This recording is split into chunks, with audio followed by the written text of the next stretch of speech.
მოგესალმებით, თქვენ უყურებთ თავისუფალ ტრიბუნას მეორე არხის პირდაპირ ეთერში ჩვენი დღევანდელი გადაცემა ეთმობა გაერთიანებულ დემოკრატიულ მოძრაობას და ჩვენი სტუმრები არიან.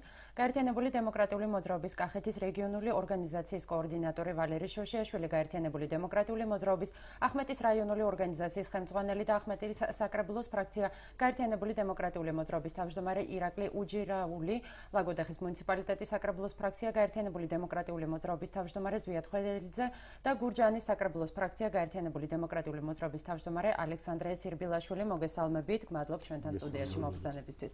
ბატონ ვალერი, თქვენით დავიწყებთ საუბარს. დღეს ჩვენ ვისაუბრებთ ძირითადად კახეთის პრობლემებზე და ბოლო დღეების განმავლობაში თქვენ აქტიურად ადანაშაულებთ თელავის, ლაგოდეხის და გურჯაანის, ასევე ახმეტის მუნიციპალიტეტებს ნეპოტიზმის ფაქტებში, ზოგადად რა მდგომარეობა არის რეგიონის მასშტაბით ამ მიმართულებით. მოგესალმებით, მივესალმებით თქვენს ტელემაყურებელს. დიდი მადლობა მინდა გადაგეხადოთ იმასთან დაკავშირებით, რომ მოგვეცა საშუალება მივაწვდინოთ ხმა იმასთან დაკავშირებით, თუ რა ხდება კახეთის რეგიონში, კონკრეტულად თითოეულ რაიონში და თქვენ დასმულ შეკითხვასთან დაკავშირებით მე გიპასუხებთ. ახლა რეალურად ადგილობრივი თვითმმართველობის საქმე არ არის ის, რომ არ უნდა იყოს ის, რომ ისინი დაკავებულები უნდა იყვნენ სულ სხვა საქმიანობით. ეს საქმიანობა ეხება ამ მომრჩევლისადმი მიცემულ დაპირებას, იმ საქმის შესრულებას, რა საქმეც მათ უნდა შეესრულებინათ, მაგრამ ჩვენ ხედავთ მხოლოდ და მხოლოდ ერთ რაღაცას, რომ ადგილობრივი ხელისუფლების წარმომადგენლები დაკავებულები არიან იმით, რომ როგორ დაასაქმონ თავისი ოჯახის წევრები, ნათესავები, მეგობრები და როგორც ცნობილი ფრაზაა ლაგოდეხთან დაკავშირებით, ცოლის დაქალებიც კი. ანუ როგორ გამოიხატება ახლა ეს დასაქმების პრობლემა და რაზე ვაკეთებთ ჩვენი პარტია ყოველთვის ამაზე ყურადღების გამახვილებას.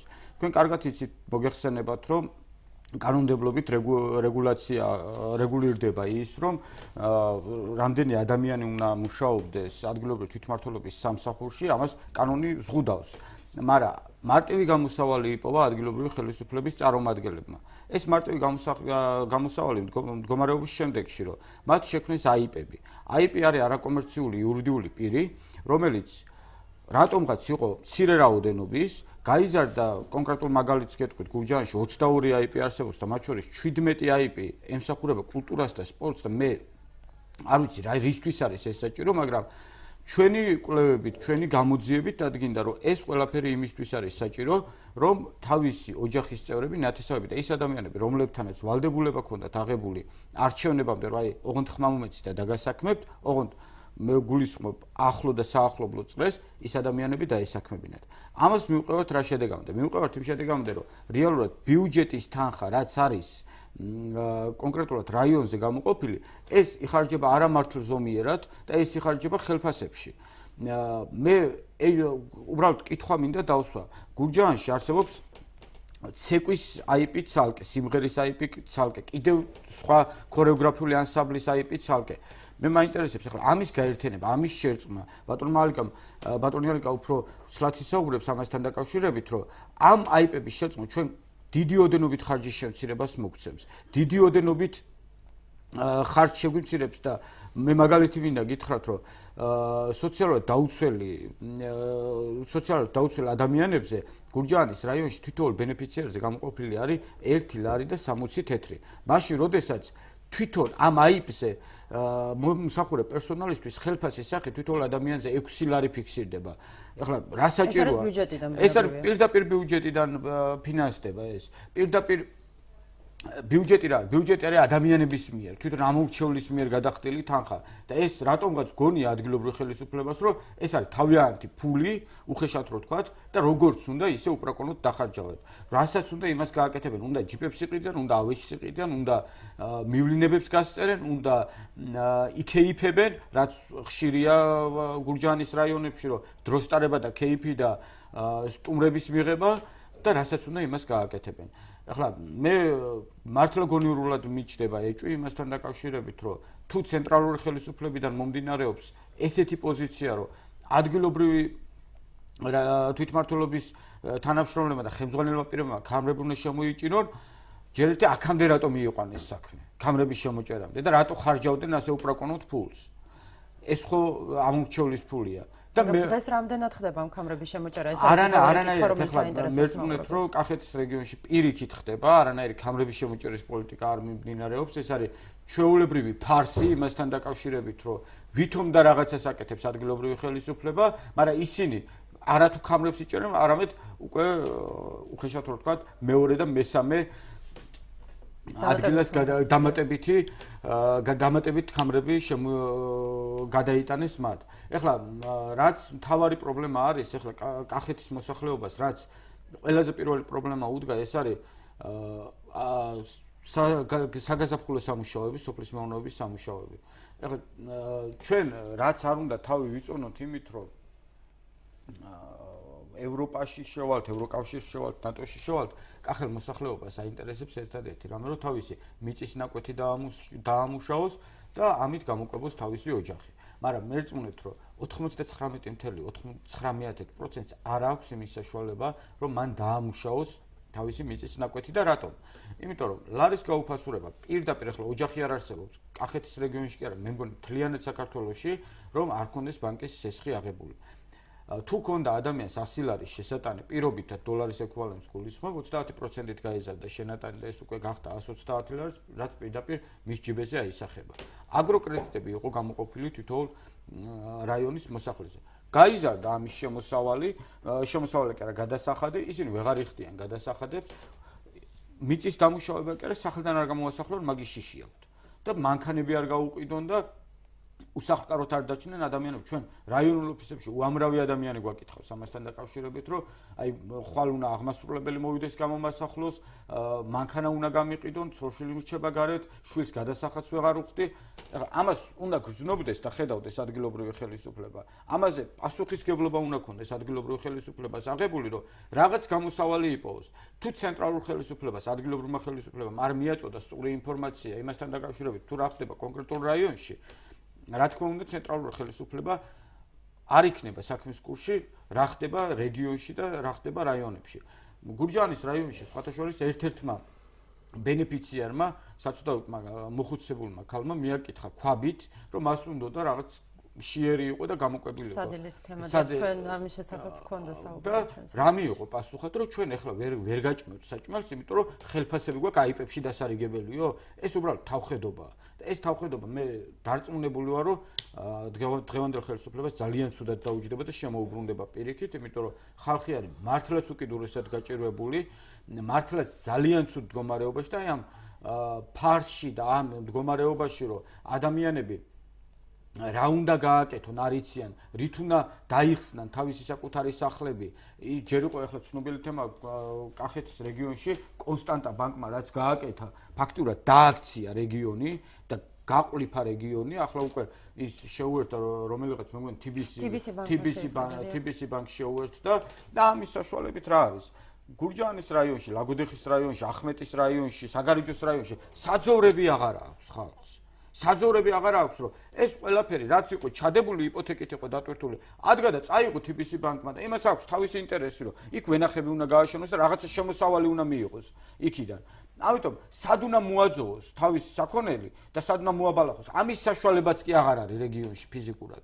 ფიზიკურად არ არის იმის საშუალება, რომ მესმის, რომ მოიყვანა ადამიანმა ატმის მოსავალი. სად უნდა გაყიდოს ეს ატმის მოსავალი? ეხლა არც ჩინელი არ ჩამოვა, არც ამერიკელი არ ჩამოვა და არც გერმანელი და არც ფრანგი არ ჩამოვა იმისთვის, რომ ეხლა მე წავიღებ შენს ატამს და გავყიდე ევროპის ბაზარზეო. ჩვენ რა გვინდა? ჩვენ გვინდა ერთადერთი რაღაც. კახეთის მოსახლეობა მაშინ იყო კარგად, ამაში სრულიად კახეთი დამეთანხმება, მაშინ გრძნობდა თავს კარგად, როდესაც ის საღამოს დაკრიფავდა თავის მოსავალს, დატვირთავდა თავის ძველ მანქანას, წავიდოდა გაყიდიდა თვითონ რუსეთის ბაზარზე და იქიდან ახალი მანქანით ბრუნდებოდა. ეს აძლევდა რის საშუალებას გლეხს? ეს აძლევდა იმის საშუალებას, რომ მთელი წლის მანძილზე ოჯახი ერჩინა. არა მარტო ოჯახი ერჩინა, დაგძალვაზე წასულიყო კაცურად, ქორწილში წასულიყო კაცურად და ის სტუმარი რომ მოუვიდოდა, კი არ დამალულიყო და ყავა და შოკოლადის თემაზე კი არ გადაეტარებინა. კაი ინდაური დაიკლა, კარგი ღვინო დაიკლა და ამით თავი მოეწონებინა სტუმრისთვისაც, მოყვარისთვისაც და მტრისთვის თვალები დაიბრმავებინა, როგორც კახელები იტყოდნენ. მოდით ვისაუბროთ კონკრეტული რაიონების პრობლემაზე. სამი რაიონის წარმომადგენელი ყავს ჩვენ. ბატონო ირაკლი, თქვენ ახმეტას წარმოადგენთ. რა მდგომარეობა არის თქვენ რაიონში, რა არის თქვენი მოსახლეობის მთავარი პრობლემები და აკეთებს თუ არა რამეს ადგილობრივი მუნიციპალიტეტი მოსახლეობის დასახმარებლად? მადლობთ მოწვევისათვის, მივესალმებით თქვენს მაყურებლებს. რაც შეეხება ახმეტას, აქ ნეპოტიზმზე დავიწყეთ საუბარი, ჩვენ არ შეიძლება არ აღნიშნოს ის ფაქტი, რომ რეალურად ამ საკონკურსო ატესტაციის კომისიებმა თავიანთი საქმიანობის მიმართულებად აერჩიეს ის, რომ ხელისუფლების ლოიალური ხალხი შეერჩიათ. აბსოლუტურად ყველგან, მე მგონი, არცად გამონაკლისი არ არსებობს. რაღაც საუბარია, რომ თვითონ ნონდარ ჯავახიშვილი იძახის ამას, რომ საკონკურსო კომისიებმა დანიშნეს ის ხალხი, ვინც მიაჩნდა საჭიროდ. ასევე მოხდა ახმეტაშიც. მაგალითად, ახმეტაში არის 11 IP, გადავსებული არის ხალხით მათი ნაცნობ მეგობრებით, ათესავებით, პარტიულად ლოიალური ხალხით არის გადავსებული ეს ხალხი და რამდენი კაცი მუშაობს? არის თქვით 754 კაცი მუშაობს ამ IP-ში. 3 არის სპორტული მიმართულების IP, 3 არის კულტურული მიმართულების IP, არ ვიცი ახლა ახმეტაში აქვს კულტურის ცენტრი ეგეთი. მუშაობს 155 ადამიანი. კულტურის სამინისტროში რამდენი მუშაობს? მე არ ვიცი ახლა. რას აკეთებს ეს ხალხი იმისთანაც? მართალია კულტურულად ძალიან მდიდარია ახმეტა, მრავალფეროვანია ახმეტის კულტურული ცხოვრება. მაგრამ არის თუ არა ეს პრიორიტეტი ეს არის? რა თქმა უნდა, მაგაზია საუბარი, როცა არის პრობლემები, მაგალითად არის ასეთი სოფელი ოჟიო, მიაკითხა ჩვენმა მაჟორიტარმა, მათ შორის ჩვენი პარტიის წევრი იქ მაჟორიტარი, უთხრა რომ წყლის პრობლემა აქვს სოფელში. უთხრეს რომ ეხლა ფული არ გვაქვს, დაუცადეთ სოფლის პროგრამას და იმით შევაკეთოთ თქვენი წყალი. რა სვას მანამდე იმ ხალხმა ის წყალი არ სვას, თუ დაბინძურებული წყალი სვას. ამაზეა საუბარი და თვითონ ეს საკონკურსო კომისიების საქმიანობა ვერავითარ კრიტიკას ვერ უძლებს აბსოლუტურად. იმიტომ რომ იქ მხოლოდ ის ხალხმა გაიარა გასაუბრება, ეხლა როგორ არის რომ თუ ერთნაირ ქულებს მივიღებთ, გასაუბრება მიმდინარეობს მე ერთ ვაკანტურ ადგილზე რომ შეირჩეს უფრო გამოჩენილი პიროვნება რომელია. როგორ გონიათ ეხლა კომისიაში ყველა წევრი რო არის ქართული ოცნების აქტივისტი, ვის გასაუბრება არის სუფთა სუბიექტური მომენტი და აბსოლუტურად გამორიცხული იქ რამე ობიექტურობის ძიება, რამე ჭეშმარიტების ძიება და ერთ და იგივე კითხვას უსვამდი ხალხს, ერთნაირად უპასუხო ხალხმა. მაგრამ ერთ ეუბნებია რომ შენ არ მუშაობ, მეორე ეუბნებია შენ მუშაობ. გააგრძელებ მუშაობას.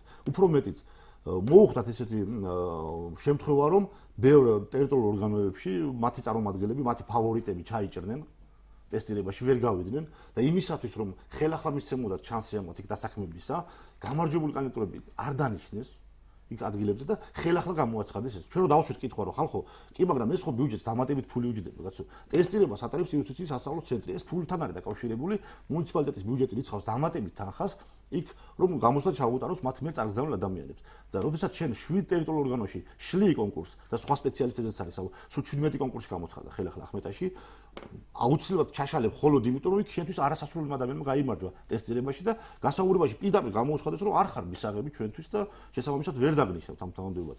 აი ეს არის უბედურება, რაც არის და რა ვიცი, ამას რა უნდა იშველოს, ვერ გეტყვით. ეხლა ერთადერთი მოწოდება მაქვს მე, რომ ეხლა ატესტაცია მიმდინარეობს, ხვალია ეს ეტაპი დაგეგმილი. მოუწოდებ მე ახმეტის მუნიციპალიტეტს და ხელისუფლებას, რომ ის თითოეულა კენკილა სპეციალისტი და პროფესიონალი, ვინც შემორჩენილია იქ და მუშაობენ პატიოსნად, შეეშვან манипуляციებს, შეეშვან თავიანთი პარტიული აქტივისტს იქ მოყვანას აი ამ უხეში და არასწორი მეთოდებით, წინააღმდეგ შემთხვევაში, რა ვიცი, ამას მოხდება სერიოზული პროტესტი ახმეტაში და მე გვპირდებით, რომ ჩვენი პარტია, გაერთიანებული დემოკრატიული მოძრაობა, ამას ძალიან ხამალ გააპროტესტებს ახმეტაში და რა ვიცი, ყველანაირად დაუდგებით ამ ხალხს გვერდში, ვის გაკრასაც ლამობენ და მე მაქვს გარკვეული ინფორმაცია იმ ხალხის ინტერესები გამომდინარე, ახლა კონკრეტიკას მომთხოვთ, ვისია საუბარი. რა ვიცი, აი ეს რაც შეეხება ნეპოტიზმს, აი შემიძლია. სოფლის მეურნეობის კუთხით რა მდგომარეობა არის? ჩვენ ნაწილობრივ ვისაუბრეთ ზოგადად კახეთის რეგიონზე, თქვენს რაიონში რა პრობლემა არის და დაიწყო თუ არა ის დაუშვათ დაპირებული ღონისძიებების გატარება, რაც ადგილობრივმა ხელისუფლებამ დაპირების სახით გასცა ადგილობრივ. რა ვიცი, ადგილობრივი ხელისუფლება საერთოდ არის თუ არა საქმის კუთხით სოფლის მეურნეობას შეხება, მე ნაკლებად არ მომიდგენია. იმიტომ რომ ისინი უფრო სხვა თემებით არიან დაკავებულები, თუმცა სოფლის მეურნეობას უჭირს, რეალურად უჭირს სოფლის მეურნეობას. მე ახმეტიდან ვარ და მოგეხსენებათ თუშეთი მდებარეობს ახმეტის მუნიციპალიტეტში, იქ არის მეცხვარეობის სერიოზული პრობლემა. გადასახადები არის უზომოდ გაძვირებული საძოვარზე, ხალხი ვერ ახერხებს საძოვრის რეალურ სარგებლობას და ბევრი თხოვნის მიუხედავად ხელისუფლება ამაზე ყურს არ იბერტყავს, ასე ვთქვათ რა. დანარჩენი რაც შეეხება საერთო პრობლემები იგივეა, მოსავლის რეალიზაციის პრობლემები. უფრო მესაქონლეობას მისდევს ჩვენს კი ხალხი და ეს არის მთავარი პრობლემა. გადასარეკი ტრასები არ არსებობს პრაქტიკულად მოხნულია და ნაგავსაკლებად არის ქცეული. არაერთხელ მიმართა წყებს მიმართეს ხელისუფლებას ამ პრობლემის მოგვარების მიზნით, მაგრამ რატომღაც ჯერჯერობით ხელისუფლებამ პრიორიტეტად არ მიიჩნია ეს საკითხი, მით უმეტეს რომ მეცხვარეობა, მესაქონლეობა ერთ-ერთი დარგია საქართველოს, რომელსაც ვალუტა შემოაქვს. ექსპორტზე გადის ეს პროდუქცია და შემოაქვს ვალუტა. და ნულია ყურადღება ამ თემასთან დაკავშირებით. მარტო საარჩევნოდ რაღაცას წაიფართხალებენ მოდიშამ შედარებისთვის, რომ რაღაცა გული მოუღონ ვიღაცას, მაგრამ შემდგომში ქმედით ნაბიჯები ამ მიმართულებით არ იდგმება. მადლობა ბატონო ალექსანდრე გურჯაანს წარმოადგენთ თქვენს რაიონში რა პრობლემები არის და როგორი არის არსებული ვითარება თქვენს ადგილობრივ მუნიციპალიტეტში. მოგესალმებით, მივესალმებით თქვენს ტელემაყურებელს. ნუ ალბათ გარკვეული დროის რეგლამენტი არსებობს გადაცემაში, ეს სულად ბუნებრივია, ამიტომ ძალიან მონკრეტ და კონკრეტულად ვიტყვი პრობლემებთან დაკავშირებით, რომელიც უშუალოდ ჩემს რაიონს აწუხებს. მოყარ გავამახვილებ ყურადღებას იგივე ტერმინები შემოვიღეთ ამ ბოლო დროს მოდაში ეს ნეპოტიზმი, კოჰაბიტაცია, რა თქმა უნდა ეს ტენდენცია არა მარტო გურჯაანში, არამედ მთლიან საქართველოში არსებობს უფრო სხვა არის შემაშფოთებელი. მინდა ჩემ მაყურებელს ალბათ ყველა დამეთანხმება, სხვა ის არის შემაშფოთებელი ფაქტი, რომ ძალიან ფრთხილი და ფაქიზია საერთოდ თვითმმართველობაში, იგივე საჯარო სამსახურში დასაქმებულ მოხელეთა კვალიფიკაციის ამბავი. ხლა არ შეიძლება ის. შეიძლება კერძო ბიზნესი განიცადოს ის პროფუნება, რომ ახლობლები, ნათესავები, შინაურები მოიყვანონ და თქვა კერძო ბიზნესში დაასაქმებონ. თვითმმართველობა უშუალოდ საჯარო მოხელე, საჯარო სამსახური ისეთი ფაქიზი ადგილია, სადაც ადამიანების, ათასობით ადამიანების სოციალური, ეკონომიური, ინფრასტრუქტურული პროექტები ხდება. ამიტომ მე ვფიქრობ, რომ ეს არ წაიყვანს ქვეყანას, არა მარტო ჩვენს რეგიონს, არამედ სრულად ქვეყანას იმ ტრადიციებიდან გამომდინარე, რომ კონკრეტული ნათესავების, ახლობლების, შინაურების, პარტიული აქტივის დასაქმება თითქოს და უკვე მოდად იქცა. არა და ამ შემთხვევაში კვალიფიციური კადრი არსებობს, რომელზეც სახელმწიფომ გასულ წლებში მილიონობით ლარი დახარჯა, მათ გაიარეს სპეციალური კურსები, სერტიფიკატი, ან როგორც მოხელი, როგორც ასეთი ჩამოყალიბდნენ პროფესიონალებად, მაგრამ სამწუხაროდ ესეთი კატეგორიის ადამიანები დარჩნენ კონკურსების მიღმა, ვერ იღებენ მონაწილეობას უშუალოდ მართავში და ეს საბოლოო ჯამში აისახება კიდეც თვითმმართველობის მართვის ხარისხში, საჯარო მოხელეთა საკითხების და კომპეტენტური საკითხების გადაწყვეტის ხარისხში და საბოლოო ჯამში ეს ძალიან ცუდა წაადგება ქვეყანას. მინდა ერთის ვთქვა, რომ ეს ზოგადად ფსიქოლოგიურ მომენტშიც აისახება ახალგაზრდაობის, რომ ფაქტიურად ახალგაზრდას ეკარგება ინტერესი სწავლის, განათლების მიღების, იმიტომ რომ თუ არა თქვათ ნაცნობობის ან ახლო ნათესაობის კვალობაზე ის ვერანაირ სამსახურს ამ შემთხვევაში ვერ მიიღებს და აი ეს მეორე უკიდურესობა არანაკლებ დამოუკიდებელი ქვეყნისთვის. ასე რომ ეს ვინმე ჩასაფრების პოლიტიკა კი არა, ეს ჩვენი პარტიული შეხედულებიდან გამომდინარე, რაიმე კონკურენციის მომენტი კი არა, ეს არის ზოგადად გლობალური თემა, რომელიც ჩვენ სახელმწიფოს, ჩვენ თვითმმართველობას მომავალში ძალიან ცუდად წაადგება, იმიტომ რომ კვალიფიციური კადრი არის პირიქით გასაფრთხილებელი, მოსაფრთხილებელი, მისი გამოყენება შეიძლება კვალიფიციურად საკითხების გააწყდა შესაბამისად აქედან გამომდინარე. ეს თვითონ არც დამალავს ქართული ოცნების ხელმძღვანელობა თუ რამხელა პრობლემაა ამ მიმართულებით. არა მარტო რეგიონებში და თქვათ რაიონებში შექმნილი, არამედ მთლიანად ქვეყანაში, სამინისტროებში, დეპარტამენტებში და სახეზეა ის მრავალმსხვიანი საკითხები, რომელიც დღემდე გადაუწყვეტადი და რომელიც მათი დაპირებიდან გამომდინარე დღემდე უნდა იყოს გადაწყვეტილი. ეს ზოგადად კადრები ახსენეთ თქვენ და აქ მინდა გითხოთ, როგორც ჩვენთვის არის ცნობილი, გურჯაანი არის ერთ-ერთი რაიონი, სადაც ყველაზე აქტიურად არის დღეს შენარჩუნებული ეგრეთ წოდებული კოჰაბიტაციის პროცესი და ამასთან დაკავშირებით ქართული ოცნება აცხადებდა, რომ სწორედ ეს არის ამ იძულებითი კოჰაბიტაციის გაგრძელების მიზეზი, რომ მათ არ აქვს სათანადო კადრები. დაუშვათ, რატომ არ ხდება თუნდაც თქვენს გაერთიანებასთან ეს კავშირი კადრების ან ურთიერთგაცვლაზე, ან თუნდაც რაღაც ერთობლივი პროექტების შემუშავება. სამწუხარო რეალობა არის ის, რომ თქვა დღემდე არსებულ წეგან IP ახსენა ბატონმა ვარიმ, IP-ები 21 IP-ა და ერთი შეზღუდული პასუხისმგებლობის საზოგადოება უბრალოდ შეპეს, რომელიც დაფუძნებულია ჩვენს მიერ. დღემდე ფაქტიურად 80% ამ IP-ში დასაქმებული ძირითად ხელმძღვანელობისა ისევ ძველი კადრი არის. მე რა თქმა უნდა არ ვაყენებ შეურაცხყოფას იმ კადრებს, რომლებიც არიან კვალიფიციური, პატიოსანი ადამიანები, რომლებიც გარკვეული ნაწილი მუშაობს აქ ისეთ კატეგორიის ხალხი, მაგრამ დანარჩენთან დაკავშირებით ახლა არაერთხელ ამდენიმე წლის უკან უფრო ადრეც სპეციალური აუდიტის სამსახური იყო, რომელმაც შეისწავლეს ამ IP-ების საქმე და ძალიან სერიოზული გადაწყვეტილება იყო მისაღები, მაგრამ ჩემთან სამწუხაროდ ეს რაოდენობა ისევ დარჩენილი არის. მე ვფიქრობ, რომ შეიძლება ამ ადამიანების რა თქმა უნდა გამოყენება, ვინც კვალიფიციური დასაქმება, დანარჩენი უმეტესობა ჩემთან სამწუხაროდ, მაგრამ ეს რეალობაა და ცხადია, რომ უნდა მოხდეს ამ IP-ების გამსხვილება და ის გამოთავისუფლებული თანხებით მართლა მოხმარდეს იმ პრობლემების გადაწყვეტას, როგორც არის ინფრასტრუქტურული პროექტების, სოციალური საკითხების გადაწყვეტა და ასე შემდეგ.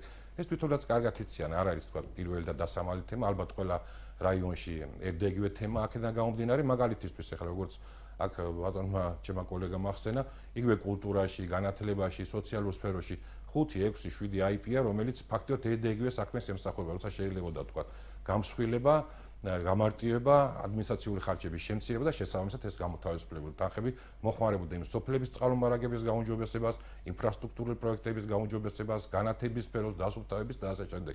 აქედან გამომდინარე ეცვბადებს, ეს არის ძალიან რეალური ეჭვი, რომ ალბათ ვიღაცის დასაქმების, ვიღაცის თანამდებობაზე მოყვანის თუ დარჩენის ხარჯზე, რაღაც პოლიტიკური გარიგების ხარჯზე, რა თქმა უნდა, ხდება ამ კადრების შენარჩუნება. მე კიდევ ერთხელ გავიმეორებ, რომ არიან სერიოზული, ამუშევარი, რა თქმა უნდა, გამოსტილი კადრია, ჩემთან სამწუხაროდ ესეთ კადრებს ხშირ შემთხვევაში არ ეძლევათ სწორი მიმართულება. მეორე საკითხი ახლა ახლა გურჯაანზე შევჩერდით, ანალოგიური პრობლემა, ახლა საგაზაფხულო სამუშაოებია. როგორც ვიცით, რა ბარათებთან დაკავშირებით მინდა გულისტკივილი გამოთქვა, იმიტომ რომ გასულ წლებში მიჩვეული იყო მოსახლეობა, რომ ვაუჩერის რაოდენობა სერიოზული იყო 500-600 ლარამდე დაახლოებით ოჯახის წევრზე მოდიოდა. ეხლა ეს არის ალბათ 3-4-ჯერ უფრო შემცირებული და ის მინიმალური თანხა ამ გაზრდილი შხამქიმიკატებისა და საცხენი მასალების ხარჯზე, რა თქმა უნდა, მინიმალურადაც ვერ აკმაყოფილებს იმ მოსავლის წინასწარ თადარიგის დაჭერას. ასევე სერიოზულ პრობლემად რჩება შემდგომში ფაქტობრივად ყოველი მეორე გურჯაანის რაიონში დასაქმებული სოფლის მეურნეობაში მეხილეობას ან მებოსტნეობას ან მევენახეობას მისცეს და წინასწარ უკვე არის შიში იმისა, რომ ამ წვალებით, ამ ხელა ვალებით აღებული მოსავლის მოყვანის შემდგომ იქნება თუ არა რეალიზაციის, ანუ სავაჭრო სივრცე, სადაც შეიძლება ამ პროდუქციის რეალიზაცია. რა თქმა უნდა, კარგია ის ზოგად პოლიტიკურ თემებზე საუბარი ხელისუფლების და სხვა შრომების მიერ, მაგრამ დღეს ჩვენ გლეხს ჩვენ მოსახლეობას აინტერესებს თავისი შრომის ნაყოფის მიღება. არანაირი ვაუჩერი არავის არ უნდა, არც არანაირი იქ მინიმალური ინექციების გადასმა, უბრალოდ ხელისუფლებამ როგორც იყო დაპირება, მისცეს ჩვენს გლეხს, ჩვენს წარმოებელს საშუალება, რომ არავინ არ თხოვს კიდე როგორც დაპირება იყო თქვა მოსავლის მოყვანაში ან მოხვნაში, არავითარი პირიქით ჩვენი თავარი ამოცანა რომ მოწეული მოსავლის რეალიზაცია, იგივე ატმის მოსავლის, ხილის მოსავლის, მარწყვის და შემდგომში ყურძნის მოსავლის რეალიზაცია მოხდეს სრულყოფილად, ისე რომ ადამიანმა თავისი შრომის ნაყოფი მიიღოს. აი ბუმია დღეს უშუალოდ გურჯაანის რაიონიდან მოგახსენებთ ვენახების განაშენების ამბავში, მაგრამ გარკვეული შიშიც აქვს ჩამდგარი ამ ადამიანებს, რომ სად მოხდება ამ ღვინის რეალიზაცია, რომელიც ძალიან კარგად დაიწყო გასულ წლებში, მაგრამ წლის ბოლოს ამ გაზაფხულის პირზე ჩვენ ხედავთ ზოგადად საერთო პოლიტიკურ სიტუაციას, რომ ღმერთთან უკნას საეჭვო არ გახდეს ამ პროდუქციის რეალიზაცია. აი ამ მუხტით ცხოვრობს გურჯაანის მოსახლეობა, რა თქმა უნდა, იმ იმედით, რომ გარკვეული საკითხები გადაწყდება და ალბათ მართლა გადაწყდება. უბრალოდ ეს საკითხები არის გადაწყვეტადი, რაც შეეხება იმ კოჰაბიტაციის თემას, იმ ნეპოტიზმის თემას, იმ არაკვალიფიციური კადრების ჯერ კიდევ თვითმმართველობებში არსებობს, ეს მაინც გადაწყდება. უბრალოდ ძალიან დიდი დრო დაიკარგება, ძალიან ფუჭად დაიკარგება და ეს რა თქმა უნდა არ წარადგება ქვეყნის და იგივე ჩვენ რაიონის განვითარების საქმეს. ამიტომ მოუწოდებ მე ხელისუფლებას, რომ მიაქციონ განსაკუთრებული ყურადღება დაუთმონ კვალიფიკაციას, გამოცდილებას, იმ კადრის მოსვლა საჯარო სამსახური, რომელიც მას დაკისრებულ მოვალეობას შეასრულებს და აქეთ პრობლემებს არ შექმნის მართვაში. და ხშირ შემთხვევაში ცოტა ესეთი თქვათ გამოუცდელი კადრი ვართ საქმეს აკეთებს. ნუ იმის შიშით რომ რაიმე თქვათ დარღვევაში არ ჩაეთვალოს. ვერც რისკებზე მიდის, ვერც პირად ინიციატივებს ვერ იჩენს და საბოლოო ჯამში მაინც ის საქმე ფუჭდება, რომელიც დღემდე ასე აგრერიგად აწუხებს მოსახლეობას. ეს არის სასმელი წყლის პრობლემა, ეს არის გზების პრობლემა, ყოველდღიური პრობლემები ინფრასტრუქტურის საკითხებში, ეს არის სოციალური პრობლემები, რომელიც შეეხება იგივე მოსახლეობის საოპერაციო თანხების თანადაფინანსებას, იგივე კვების პრობლემებს, იგივე წამლის პრობლემას და ასე შემდეგ. ანუ შესაძლებელია კვალიფიციურად ეკონომიური თვალთახედვით თადარიგის დაჭერით და მართლა კამრების შემოჭერის ხარჯი შესაძლებელი იყო და შესაძლებელი არის, რომ ყველა რაიონმა თავისი სიტყვა თქვას დღევანდელ ამ გაჭირებულ ფონზე, მაგრამ სამწუხაროა, რომ დღესდღეობით მაინც ეს არსებული სიტუაცია არის და შეიძლება ვიღაცისთვის ეს იყოს გულზე მოსახვედრი, მაგრამ ჯობია რომ გულზე მოიხედოთ ეს თემა, ნუ გონია რომ თვითმმართველობა იგივე საჯარო სამსახური, იმეს კერძო ეგრეთ წოდებული კანტორა და ის დღეს რო არის, ის არის ყველაფრის გადამწყვეტი, მას ყველაფრის უფლება აქვს, ნუ მას უკაცრავად ეს არის თვითმმართველობა, ეს არის ადამიანების ნება, თავიანთი შემოსავლის ხარჯით, თავიანთი კომპეტენციის ფარგლებში მართონ მათზე დაკისრებული პრობლემა, მაგრამ ჩემ და სამწუხაროდ დღესდღეობით არ არის თვითმმართველობა, თქვათ, რასაც გვირდებოდა ქართული ოცნება, ეს არის უფრო და უფრო ცენტრალიზაცია, არავითარი დეცენტრალიზაცია, იგივე შემდგომში ალბათ ბიუჯეტებსაც იქნება საუბარი. ეს არის დაკვეთა ზევიდან ქვემოთ და არა პირიქით ქვემოდან ზემოთ. ეს არის ძალიან სამწუხარო. მოვა დრო, როცა ჭეშმარიტი დეცენტრალიზაცია მართლა მოგცემს თავის შედეგს, მაგრამ დღეისათვის აი ესეთი შუალედურ და გაურკვეველ სიტუაციაში იმყოფება არსებული პრობლემები. ნუ სასურველია ეს დაყენებული პრობლემები, რაც პატარა მოკლე დროში მოახერხე ამის წარმოჩინება, გაითვალისწინოს ხელისუფლებამ და ჩვენთვის ეს არის მთავარი, არავინ არ არის ჩასაფრებული პოზიციაში, უბრალოდ ჩვენ პარტიას, ჩვენ გუნდს უნდა რომ ის იმედები, ის მოლოდინი, რაც დაიღალა ჩვენი ხალხი, აი ეს დაღლის ფონზე, ცოტა უკეთესობისკენ შეიცვალოს. აი ეს არის ჩვენი სურვილი. მადლობა ბატონ ზია, თქვენ ლაგოდახს წარმოადგენთ, თქვენს რაიონში რა პრობლემები არის, რა აწუხებს ყველაზე მეტად მოსახლეობას და თქვენს მუნიციპალიტეტში რა მდგომარეობა არის? მოგესალმებით, მივესალმებით ტელემაყურებელს, დიდი მადლობა მინდა გადაგიხადოთ მოწვევისთვის. და ძალიან ბევრი ლაგოდეხელის სახელით, აქვე მინდა ვისარგებლო შემთხვევით და მადლობა გადაგიხადოთ გამომდინარე იქიდან, რომ თქვენი ტელევიზია არის ტრიბუნა, საიდანაც ხალხისთვის გასაგებენაზე ისმის პრობლემებზე საუბარი.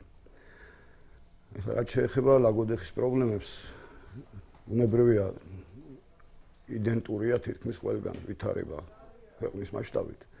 მაგრამ ვიდრე პრობლემებზე გადავალ, არ შემიძლია არ გამოეხმაურო იმ ყბადაღებულ ეპითეტებით შემკულ თემას, ჩემი ცოლის დაქალებს თუ როგორ. ამასთან დაკავშირებით ერთი რამე მინდა გულის ტკბილით აღვნიშნო, რომ აღნიშნული სახელი აღარ მინდა გავიმეორო ლაგოდეხის მუნიციპალიტეტისთვის. არც ვალერი შოშიაშვილის დაურქმევია, არც ზვიად ხვედელიძეს და არც თქვენ ჩემო კარგო თამთა ეს დაარქვა მისმა უდიდებულესობა ლაგოდეხელმა ხალხმა.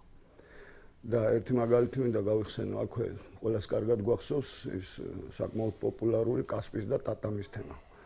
და დღეს აი სადაც ახსენებენ კასპს, იქვე ახსენებენ ტატამს, ან პირიქით ტატამთან ერთად კასპს და დღეს აღარ ახსოვს არავის რაღაც ოლეგიაძე და აღარც ის ქალბატონის სახელიც აღარ მახსოვს და მე როგორც რიგით ლაგოდეხელს უბრალოდ მართლა გული მტკივა ამაზე რომ ესეთ რამესთან ასოცირდება დღეს ამის გამო ჩემი რაიონი და იმედია ყველაფერი განვითარდება მოვლენების შემდგომში ისე რომ ეს თემა აღარ იქნება ამდენად აქტუალური.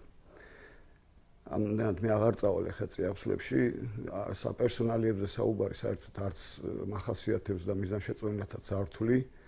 რა თქმა უნდა, მე არ მინდა ისეთი ქვეყანა, ჩემი სამშობლო საქართველოს, სადაც არ იქნება ნათესაობა, არ იქნება მეგობრობა, არ იქნება დედმამიშვილობა, მაგრამ ყველაფერი უნდა გადიოდეს მხოლოდ კვალიფიკაციის ხაზზე.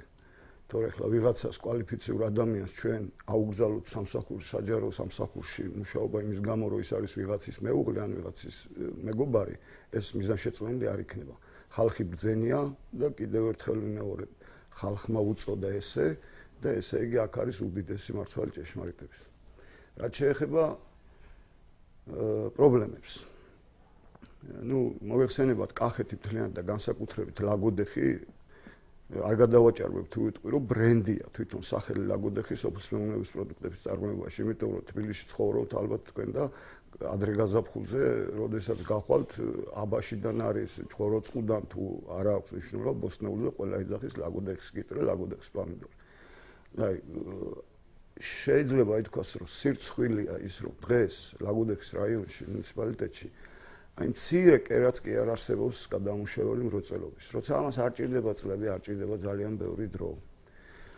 და ამაზე ჩვენ მუდმივად ვაყენებთ, ასე ვთქვათ, ყველა არ არის სესია, არ არის ბიურო, ჩვენ საკმაოდ წარმომადგენლობითაც თავარ წარმოდგენილი იქ.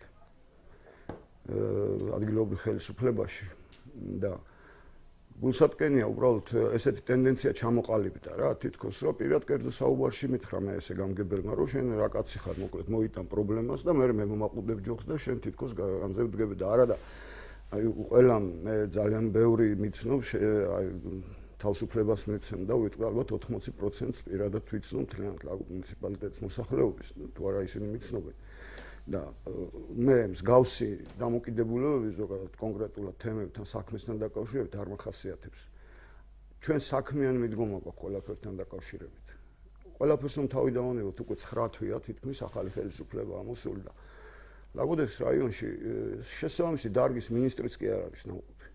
რომ რაღაცა ადგილზე გაცნობა სიტუაციის ამ წინა სესიაზე თუ არ ვწდები ან იმის წინა სესიაზე მე აღნიშნებია და დავაყენე საკითხი რომ მინიმუმ ის მაინც ვიცოდეთ რა ფართობზე რა მოყავთ ხალხი აი სრული ამ სიტყვის მნიშვნელობით წელებზე ფეხს იდგავს უაღრესად შრომის მოყარე ხალხი ცხოვრობს ლაგოდეხის რაიონში და ალბათ თუ ღმერთმა ინება და არაფერი კლიმატურმა პირობებმა ხელი აშოუშალა ძალიან უზღვავი მოსავალი იქნება წელს ლაგოდეხის მუნიციპალიტეტში ყველაფრის როგორც ხილის ისე ბოსტნეულის ბახჩეულის და რადგან საუბრობდა ჩემი პატრიციუმული კოლეგა და აქ მივდივართ ბოლოს მაინც რომ გარანტია გლეხს იმისა რომ მოწეულ მოსავალს ну ეხლა კარგია რომ ეხმარებიან რაღაცით დახმარებაზე უარს რა თქმა უნდა არავინ არ იტყვის ამის მიღებაზე სუბსიდია ის ვაუჩერის სახით არის აწვავის სახით არის მექანიზაციური დახმარება ხდება თუ რაც არის მაგრამ ყველაზე მთავარი პრობლემა მაინც არის მოყვანილი უკვე დაბინავებული მოსავლის, ასე ვთქვათ, მოყვანილი მოსავლის დაბინავება და რეალიზაცია. და კიდევ ვიმეორებ, აი მართლაც მე ვერც კი წარმომიდგენია, რომ დღეს ლაგოდეხის რაიონში პატარა მცირე კერაც კი არ არსებობს იმისთვის, რომ რაღაცა სახის მოსავლის გადამუშავება ხდებოდეს. გადამუშავება მრეწველობა ეს არის უპირველესი ჩემის აზრით პრობლემა, რომელიც აუცილებლად ჰაერივით ესაჭიროება ლაგოდეხს. ნუ რა თქმა უნდა, ეს თემაც საკმაოდ აქტუალურია და ტყუილად თვითონ გამოწვეული მიზეზების გამო არ არის ეს დასაქმებასთან დაკავშირებული საკითხები, აიპების თემა განსაკუთრებით ანალოგიურია ლაგოდეხშიც ვითარება და კიდევ ვიმეორებ რა თქმა უნდა, იქ ყველას ნათესავია ალბათ, ვიღაც მეგობარია მინიმუმ მაინც და ყოველთვის შეიძლება მიზეზი მოინახოს იმისა, რომ ხელი გაიშვირო და აი ეს იმის ახლობელია, მაგრამ ხასუს რომ დასაქმება ადამიანებისა უნდა გადიოდეს მათი კვალიფიკაციის აზრით და სხვა მომენტები უნდა იყოს მაქსიმალურად გამორიცხული. მე თვითონ გახდით საპრეტენზიო კომისიის თავმჯდომარე მუნიციპალიტეტში და სტატისტიკით თუ ვისაუბრებთ, სულ 14 განცხადება შემოვიდა ჩვენთან კომისიაში და მე მაქვს ინფორმაცია ხა პირად საუბრობ ამაზე და არც ღიად მიჭირს ამის მე გაცხადება, რომ იქ იყო რაღაც ჩარევები, თხოვეს კონკრეტულ ადამიანებს, რომ აი საჩივრები არ შეეტანათ არც სასამართლოში, არც პრეტენზიო კომისიაში და შემდგომში რაღაცებს დაპირდნენ. და ეს მე მინდა უთხრა იმ ადამიანებს, ვინც ამ საქმიანობით იყო დაკავებული, რომ ეს გავს ერთ ანდაზას თივაში ცეცხლის დამავლას, იმიტომ ეს ადამიანი, რომელსაც დაპირდნენ დღეს და ვერ შეუსრულებენ ხვალ, ზე გაუცილებლად გამოვიდა ხმამაღლა დააფიქსირებს ამის შესახებ. და ჩვენ აი მართლა ადამიანურად ჩემთვის ძალიან რთულ სიტუაციაში აღმოჩნდი, დილემის წინაშე შეიძლება ითქვას, იმიტომ რომ ვიყავი საპრეტენზიო კომისიის თავმჯდომარე და თვითონ ჩემი მეუღლე მონაწილეობდა კონკურსში და საკმაოდ მაღალი შეფასება მიიღო ატესტაციის დროს. და აღმოჩნდა ისე, რომ გასაუბრებაზე, როცა მიიღო 50 ქულა, მე არავის ღმერთმა დაიმფაროს, შეურაცხყოფას არ ვაყენებ, მაგრამ მინიმალური ზღვარი იყო 30 ქულა და 30, 31, 32 ქულიანი ადამიანები დაინიშნენ საჯარო სამსახურებში, უარი უთხრეს. ეხლა არ მინდა ვინმე ისე გაიგოს, რომ მე რო გაბრაზებული ყოფილიყავი, გამოვიდოდი და ხმამაღლა გავაცხადებდი შესაბამის პროტესტებს გამოთქვამი. მე მაგალითისთვის ვამბობ ამას, ვაფიქსირებ. და ცოტა ძნელია, არა იმიტომ დავანებოთ ჩემ მეუღლეს, თავი იქ იყვნენ ანალოგიურად უფრო მაღალქულიანი ადამიანები. როცა ადამიანი იღებს ამხელა შეფასებას და შენ მას უარს ეუბნები რაღაც შენი კონკრეტული რაღაც სუბიექტური მოსაზრებების გამო რაღაც კითხვაზე პასუხი ვერ გაგცა, მე არ მგონია რომ ეს იყოს არგუმენტირებული პასუხი უარისა ამ კონკურსანტზე. ბუნებრივია ეს იწვევს განაწყენებას და ბადებს ძალიან ბევრ კითხვის ნიშნებს. შესაბამისად, როგორც აღნიშნა ბატონმა ირაკლიმ, იქაც ალბათ ფავორიტები, რომლებმაც ვერ მოახერხეს და პირველი ეტაპიც კი ვერ გაიარეს, თუ პირველ ეტაპს გაივიდნენ, იქ პრობლემა აღარ იყო უკვე დასაქმების. დატოვეს ვაკანტური აღნიშნული ვაკანსიები და გამოაცხადეს ხელახლა კონკურსი. ეს დამატებით ხარჯებთან არის დაკავშირებული, მეც ხას უსვამ ამას, დამატებით დროის კარგასთან და შესაბამისად საქმე არ მიდის წინ. არაფერი გაჩერებულია ფაქტიურად, არ მინდა ეს სიტყვა ვიხმარო, იმიტომ რომ ნაციონალების ნათქვამის გამეორებაც კი არ მინდა არასოდეს ცხოვრებაში, მაგრამ ახლაც გაჩერებულია ყველაფერი. გასაგებია ახლა რომ რაღაც შესწავლა ჭირდება ყველაფერს, სწორი დაგეგმვა ჭირდება, მაგრამ როგორც კახელები იტყვიან, ყოველად ცეცხლი ყვამლის გარეშე არ არსებობს და ალბათ აქვს ამ ხალხს განაწყენების მიზეზი, როცა უყურებენ ამ ყველაფერს, რომ არაფერი ნაბიჯი წინ არ იდგმება კონკრეტული მიმართულებით, არა ინფრასტრუქტურული პროექტების მხრივ, არა სოფლის მეურნეობის მხრივ, არა კულტურის მხრივ, არა სპორტის, როცა ამდენი შესაბამისი აიპები ყავს. აი დღეს მე მაგალითად აქ მოვდივარ საფეხბურთო მატჩიდან. ლაგოდეხის მუნიციპალიტეტში, ჩემს სოფელში, ჩემს მშობლიურ სოფელში წლებია, ეს არა 1 და 2, ათეული წლებია, საფეხბურთო ტრადიცია უდიდესი, ხალხი ცხოვრობს იქ ფეხბურთით. და ჩემი მეგობარი, ჩვენი კანდიდატი ყოფილი, უკვე თითქმის 10 წელზე მეტია, 12 წელია, პირადი სახსრებით, პირადი ინიციატივით ამ საფეხბურთო კლუბს აფინანსებს. მე რეგიონალურ ლიგაში ვიღებთ მონაწილეობას, საკმაოდ კარგი ფეხბურთელები ყავდა, საკმაოდ კი. და ეხლა როგორ შეიძლება კანდიდატს და პოლიტიკურ ძალას, რომელსაც რაიონის ამორჩეულის თითქმის 30%-მა დაუჭირა მხარი.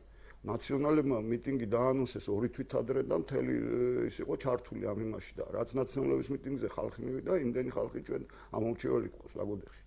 და როგორ უნდა ამდენი ხალხი გთხოვს? თვეებია უკვე. ვითხოვთ, რომ რაღაც ელემენტარული დაფინანსება ამ გუნდისთვის, იმიტომ რომ ეხლა ყველას ყოველთვის არ აგვაქვს, ყველაფრის საშუალება. გვაქვს ხან გამონათების პირად ბიზნესზე აქვს მე საუბარი.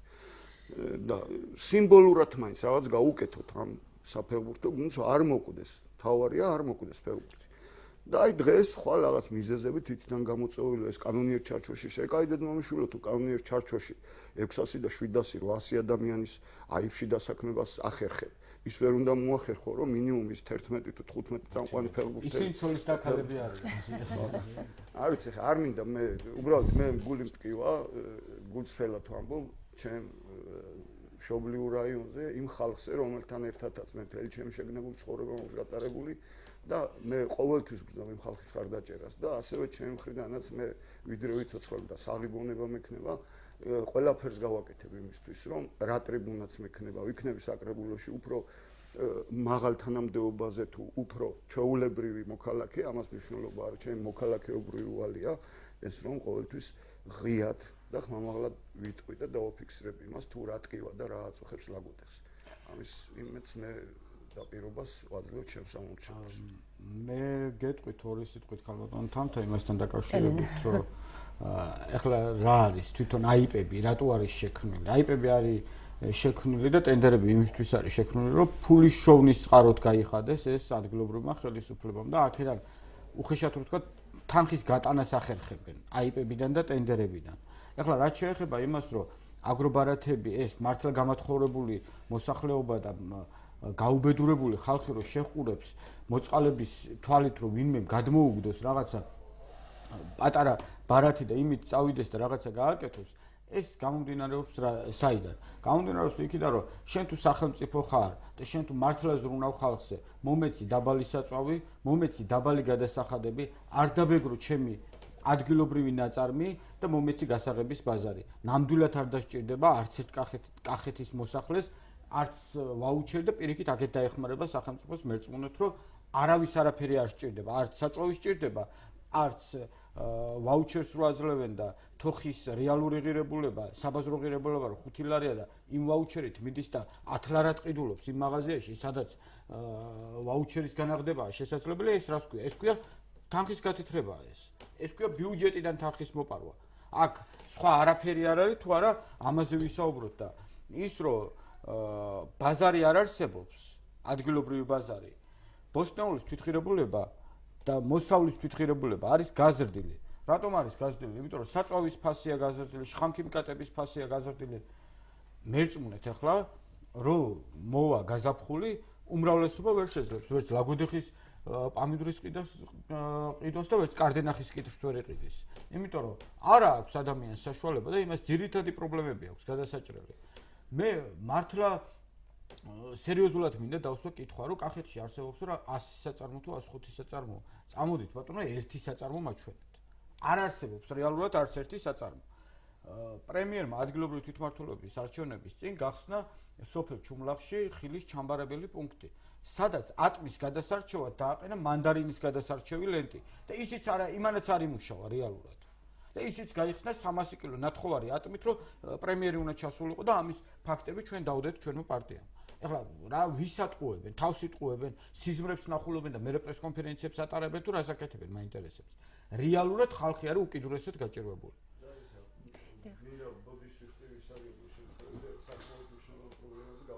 ყურადღება ალბათ საწარმოებში იგულისხმება ღვინის ქარხნებიც და არის უკვე ეხლა უფრო გამოჩნდა რომ კონკრეტულ გლეხებს აქვთ მოსავალი ჩაბარებული გასული წლის სეზონზე ესე ვთქვათ კრედიტში და თანხებს ვერ იღებენ როცა უკვე ახალწლოდ გასაგებია ობიექტური მიზეზები არსებობს ამისთვის რომ გამოიშალა ეკონომიკები მაგრამ ბოდიშრიხტი ვერ იღებს იმიტომ რომ აი მიზეზია ესეთი რომ აი რუსეთი ესეთი ამბავია ღვინო არ გაიყიდა ეხლა მაპატეთ გასაგებია რეცესია არის ბაზრის არარსებობა სასახელებს თვითონ მეწარმე მაგრამ გლეხისთვის ჩემო ნაკლებად მნიშვნელოვანია ეხლა ის მეწარმე რომელსაც ქონდა იმის საშუალება რომ მიიღო აღნიშნული პროდუქცია და გადაამუშავა გაყიდის იმას თუ არ გაყიდის ის იყო იმის წლის სარჩო დღემდე ამ ოჯახებს ვალებით მოიტანეს თავი და წარმოიდგინეთ ახლა მე ვიცი ოჯახები რომ 40 50 60 ტონა აქვს ჩაბარებული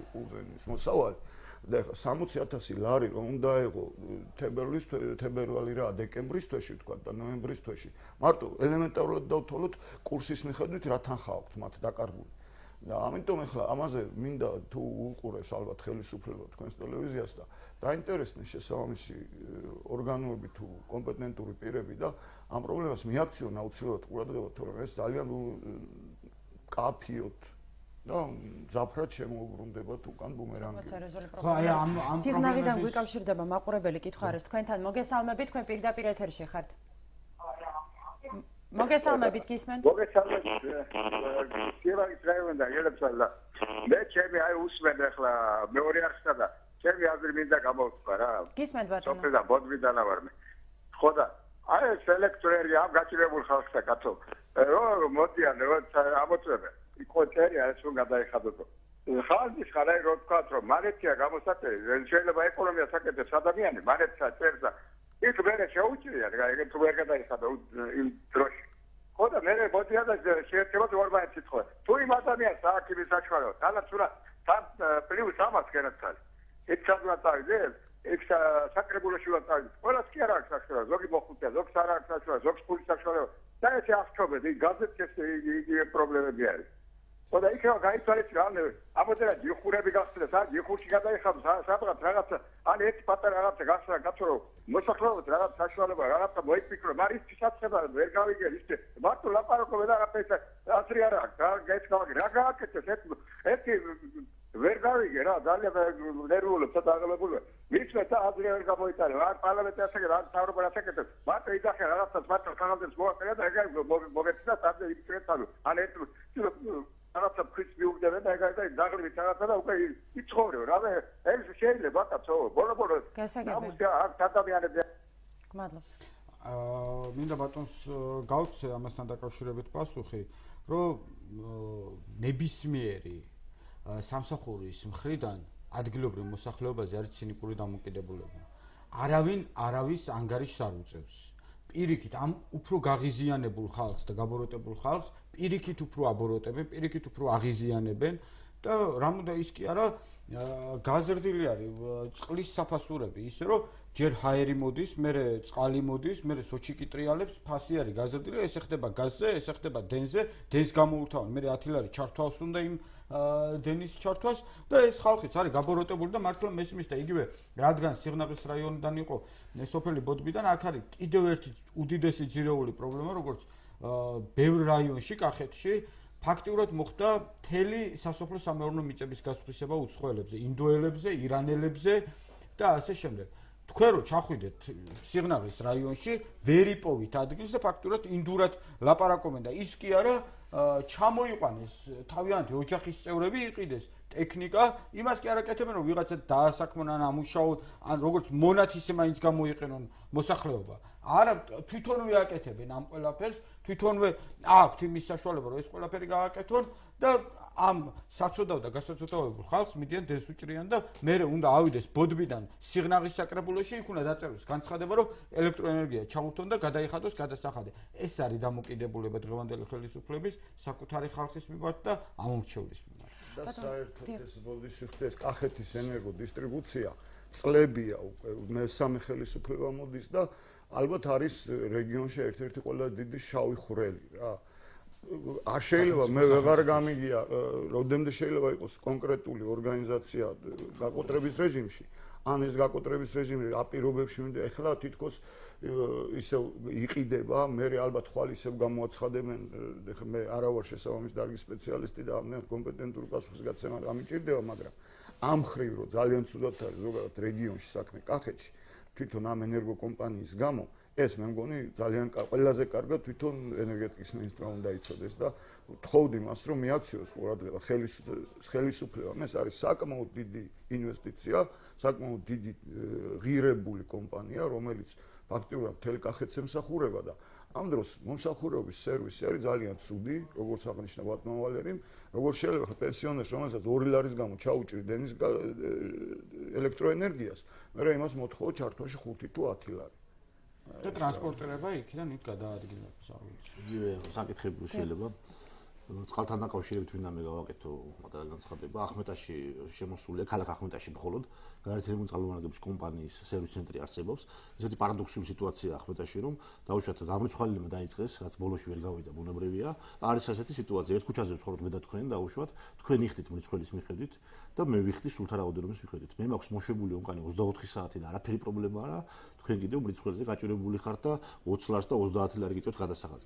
ეხლა ხელისუფლებამ ხელი დაიბანა ადგილობრივი ხელისუფლება ამ პრობლემებზე. საუბარი ზუსტად ამ ბოდბელი კაცის გულისტკივილი ეგ იყო, რომ ადგილობრივი ხელისუფლება იშვერს ხელს, რომ ეგ არის დაუშვათ კომპანია, კონტრების მართველი იყავს, შუაში ვართ, ეგ წყალმომარაგების კომპანია, რომელსაც სათავო ოფისი სადღაცა აქვს და მე თავისი მოსახლეობის ადვოკატირებასაც არ ეწევა ეს ხალხი, რომ ეს პრობლემა წარმოაჩინოს, გამოკვეთოს და ცენტრალური ხელისუფლების წინაშე დააყენოს, რომ ხალხო მოხედეთ ამ ხალხს, ერთმანეთს ხوار დაერევა ეს ხალხი, რომ შეწყდა ონკანი დაკეტე, ერთმანეთს გადაკიდეს მეზობლები და არის ერთი ამბავი და გაუსაძლისი ყოფა აქ ხალხს ქალაქ ახმეტაში და მინდა რომ მოუწოდო ამ ტრიბუნიდან ჩვენ შესაბამის ნაბიჯებს გადავდგათ თუ ახლოს მომავალში დაგეგმილი აქვს აქტივობა ამ მიმართულებით ჩვენს გაერთიანებულ დემოკრატიულ მოძრაობას, მაგრამ ხელისუფლებამ ყურად იყოს ელემენტარულად თავის ხალხს მაინც მოусმინოს იმ ხალხმა, ვინც საწყენია, მაგრამ მათ ცუდაპირებებს კიდევ ერთხელ აყვა ადგილობრივ არჩევნებში და ხმა მისცა ხალხს და მოიყვანა ხელისუფლებაში. ისეთი ხალხი მოიყვანა, რომლებიც ლამაზ ფერაციზმაშიც ვერ ნახავდნენ გამგეობის შენობას და იქ საერთოდ ვერ შევიდოდნენ რა. ისეთი ხალხი დაჯდა თანამდებობებზე და უნებრივია ცოტა მეტი გულისყური მართებს ამ ხალხს. ამ ხალხის მათ ცოტა მეტი ანგარიშვალდებულება მართებს. ნეპოტიზმი და პატარა უნდა გადაუხრო კიდევ. გაფუჭება საქმისა დაიწყეს საიდან? საკრებულოებმა ერთხმად აი კომუნისტური ერთხმობით უმრავლესობა რა თქმა უნდა ჩვენი გამოკლებით და კიდევ რამოდენიმე ოპოზიციური წევრების გამოკლებით საკვალიფიკაციო მოთხოვნებში დაადგინა რომ საშუალო განათლება არის საკმარისი საჯარო სამსახურში მუშაობის დასაწყებად. ხალხო ერთი გამაგებია და ეხლა კონკურსია გამოცხადებული, აი ანეკდოტიც აღარ არის უკვე რა სატირალია მართლა საკრებულოს იურისტის თანამდებობა შეიძლება დაიკავოს საშუალო განათლების მქონე ადამიანმა. ეხლა 5 წელი სწავლობს ხალხი უნივერსიტეტში და იმათ არ ეწოდება იურისტი, რაცა იურისტი ქვია და საშუალო განათლებულმა კაცმა როგორ უნდა დაიკავოს ეს თანამდებობა.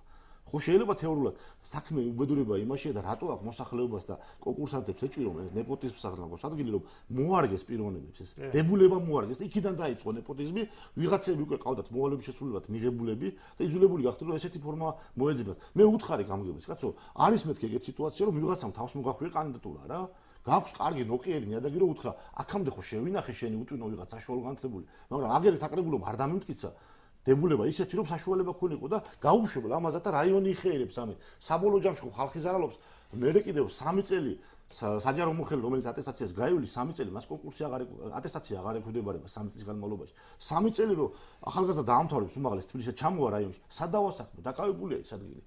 საშუალო განათლებულს აქვს დაკავებული ეს ადგილი. უბედურება ისაა რომ საკრებულოში ეს საკითხი საერთოდ არ ესმით.